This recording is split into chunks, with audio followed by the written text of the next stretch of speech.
How are we doing, everybody? Today we're going to be smoking this brisket from Swaldale Butchers. So we've got our Traeger Timberline set up for smoking. We've got super smoke mode engaged and the temperature is set at 105 degrees Celsius. The plan will be to use a little bit of olive oil as a binder, and then we're going to hit our brisket with some of this brew and brisket rub from Norfolk Smoke Pit. Smoked paprika and coffee are the main ingredients there. So it's going to make a really nice bark, I hope, on our brisket.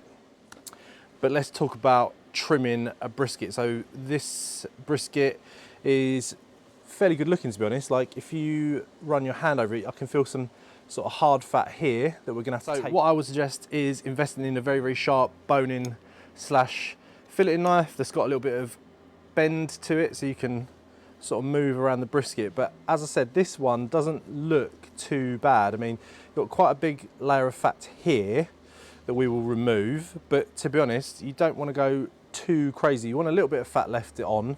So this side of the brisket, the fat is quite soft, so that will render down quite nicely. It's only when you move kind of up to the kind of point side of the brisket that it gets a bit fatter. Looking at the underneath of this brisket, doesn't need much trimming at all. Looks really good, actually. Nice bit of intermuscular fat running through there.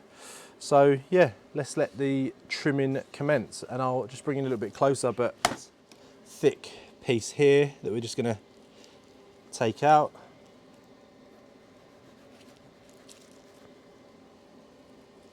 That would never render down, so that's a good start.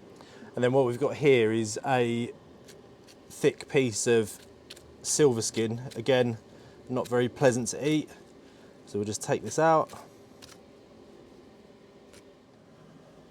So yeah, that wouldn't be very pleasant to eat, wouldn't render down very nicely. And then obviously it exposes this part of the brisket for seasoning. And now what we'll do is just come down this edge and expose this side. Just take off that fat.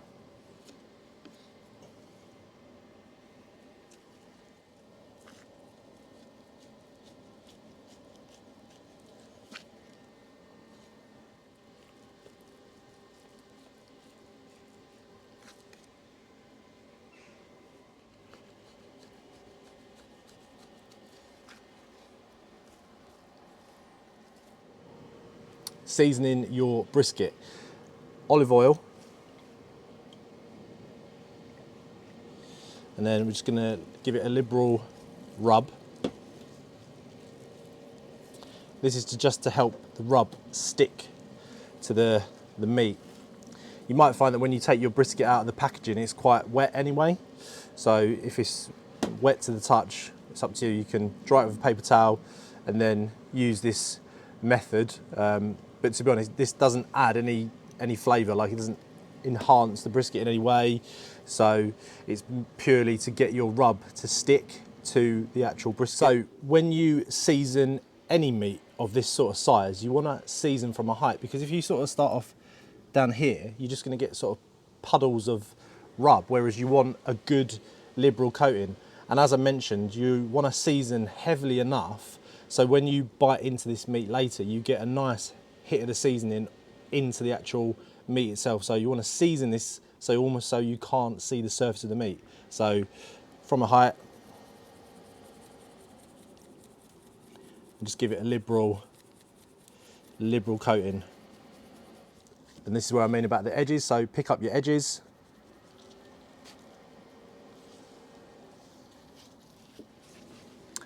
And there we have it.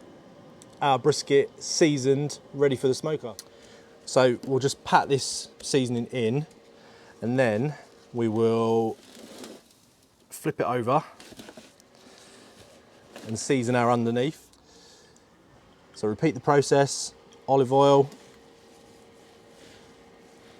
nice rub, and then liberally season.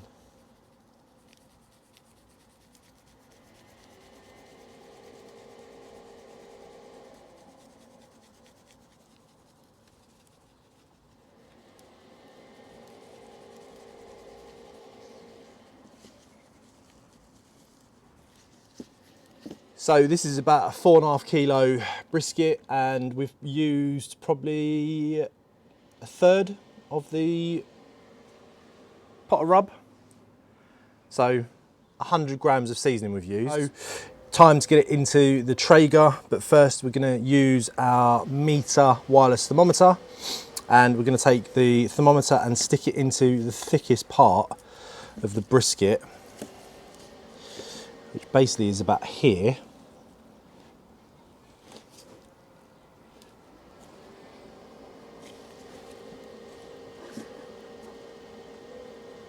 And you want it quite far in as well. Like the meter does give you a line that where you should insert it to, but I found from experience that you just push it in a little bit further, you get a better reading of what the actual brisket should be.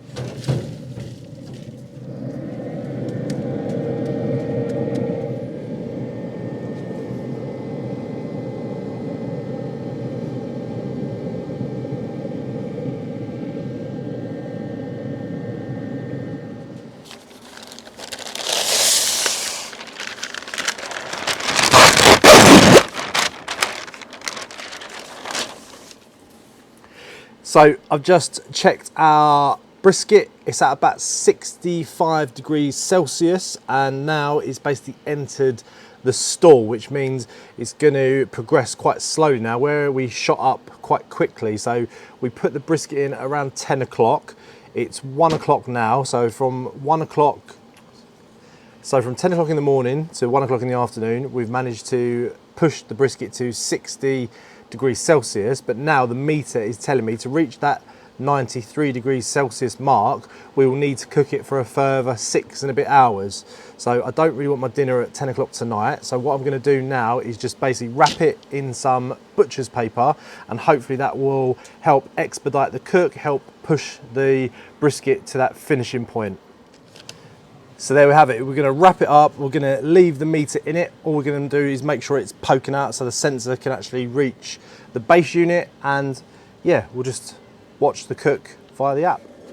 Our meter is now telling us that the meat has reached 93 degrees Celsius. So what we're going to do is just double check using our thermometer. We've got a thermopen and we want it to probe like butter. So I will show you now what that kind of means. You basically don't want any resistance when you probe into your brisket. So we're going to unwrap it just to double check, and then we'll get it off and let it rest.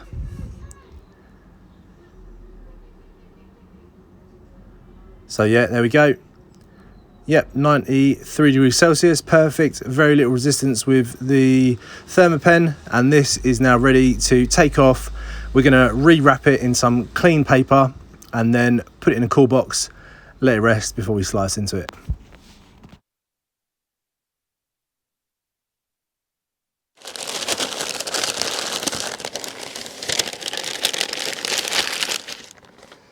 Smells good.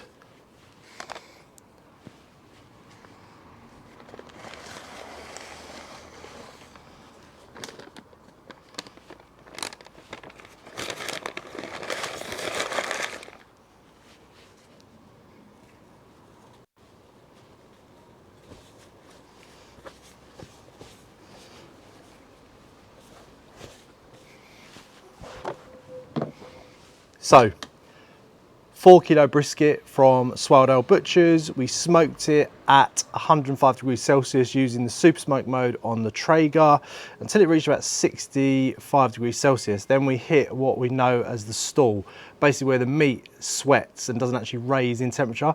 The meter app at one point said it was going to take 14 hours to complete the cook. So what I did was I wrapped it in some butcher's paper to basically push through that stall. So basically it like helps make the meat get to your desired cooking temperature, which was 93 degrees Celsius. We used a thermopen just to check the tenderness, nice and tender.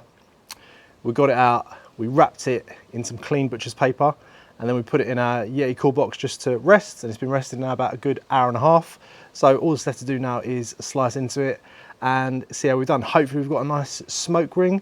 We've got a nice bark from the rub we used, which was Norfolk Smoke Pits Brisket and Brew, or Brew and Brisket. Brew and Brisket.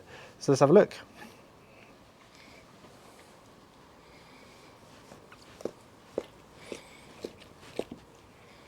Making all the right sounds.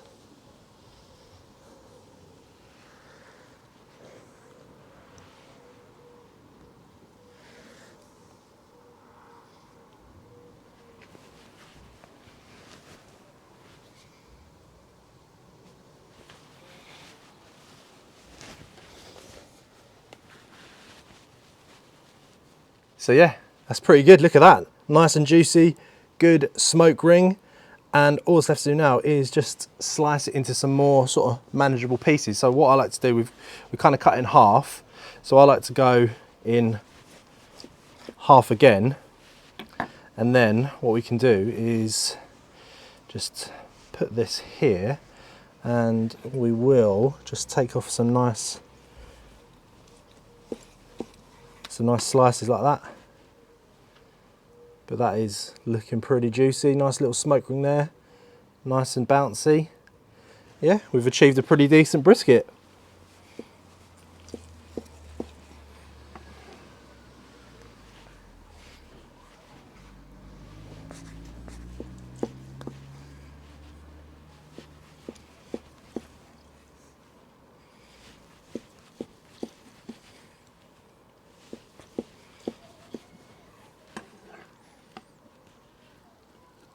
That's lovely.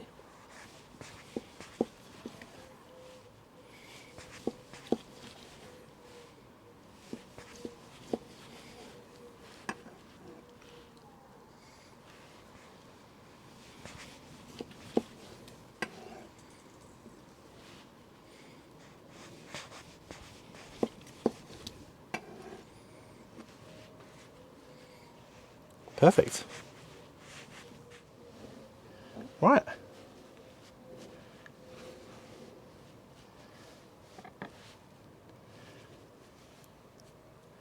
So there we have it, a brisket smoked low and slow, 93 degrees Celsius finishing temperature, probed like butter, sliced really beautifully, nice smoke ring, amazing.